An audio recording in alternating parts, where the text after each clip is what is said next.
Saya tidak mengerti liriknya, tapi saya menangis. Itu kalimat yang datang dari seorang warga Belanda setelah menonton pertandingan Indonesia melawan Cina. Bukan karena gol semata, bukan karena euforia kemenangan, tapi karena sebuah lagu yang tak ia pahami, namun terasa seperti doa. Katanya, cara mereka menyanyikannya seperti sedang memeluk seluruh negeri. Lagu itu adalah Tanah Airku. Malam itu, lagu itu bukan sekadar dinyanyikan, tapi dirasakan oleh ribuan jiwa, oleh jutaan mata yang menyaksikan, oleh dunia yang diam-diam terpukau. Langit Jakarta malam itu bersinar lembut, seolah ikut mengucapkan syukur. Stadion Gelora Bung Karno berubah menjadi ruang sakral, tempat gema takbir dan sorak kemenangan bersatu, tempat semangat rakyat menjadi satu suara. Tempat timnas Indonesia menaklukkan Cina dengan skor tipis, tapi berarti 1-0. Namun, semua tahu, kemenangan malam itu bukan soal angka. Karena keajaiban sejatinya terjadi setelah peluit akhir, ketika semua pemain berkumpul di tengah lapangan, membentuk lingkaran kecil di tengah luasnya rumput hijau. Mereka saling menggenggam tangan, sebagian menutup mata, sebagian menatap ke langit. Lalu tanpa aba-aba, lagu itu mengalun. Tanah Airku, dengan pelan, dengan tulus, dengan suara yang terdengar rapuh tapi kuat, dan stadion yang semula bergemuruh mendadak hening. 60.000 orang berdiri tanpa bersuara, tanpa bergerak, hanya menyimak.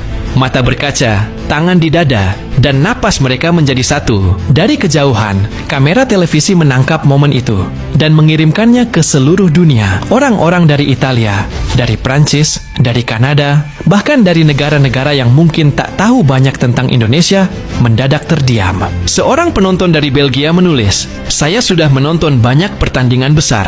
Saya tahu rasanya menang, saya tahu rasanya kalah. Tapi malam ini saya tahu rasanya tersentuh. Karena apa yang saya saksikan bukan hanya selebrasi, bukan hanya perayaan, tapi momen spiritual. Momen di mana sepak bola bukan soal taktik atau strategi, tapi soal jiwa, soal cinta, soal tanah air yang dicintai tanpa syarat."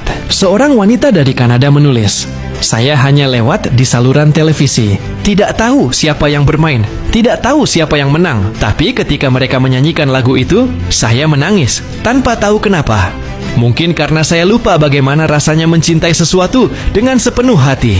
Seseorang dari Italia menulis, "Saya sudah menonton Serie A, saya sudah menyaksikan final Liga Champions, tapi tidak ada yang menyentuh saya seperti yang dilakukan Indonesia malam ini." Seseorang dari Prancis mengatakan, "Ini bukan hanya pertandingan, ini seni, ini cinta, ini pengabdian." Dan seseorang dari Belgia menulis, "Saya benar-benar tidak siap dengan dampak emosional sebesar ini. Ketika mereka membentuk lingkaran, saya kira mereka hanya akan merayakan seperti biasa. Tapi ketika musik mulai dan semua menyanyi bersama, saya terpaku. Melodinya, keharmonisan, ekspresi tulus di wajah mereka terasa seperti momen spiritual. Bukan sekadar lagu, tapi pernyataan cinta pada tanah air."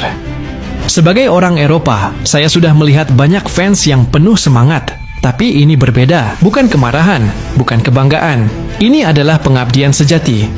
Indonesia tidak hanya bermain bagus, mereka menyentuh hati dunia. Mereka mengingatkan kita bahwa olahraga bukan cuma soal gol atau peringkat. Ini soal manusia, soal identitas, soal cinta yang dibangun dari rasa memiliki. Ketika saya melihat momen menyanyikan lagu kebangsaan itu, para pemain saling berpegangan tangan dan bernyanyi seolah untuk langit, saya benar-benar tak bisa menahan air mata. Itu indah, itu sakral. Dari Belgia sampai Jakarta, saya kirimkan cinta saya.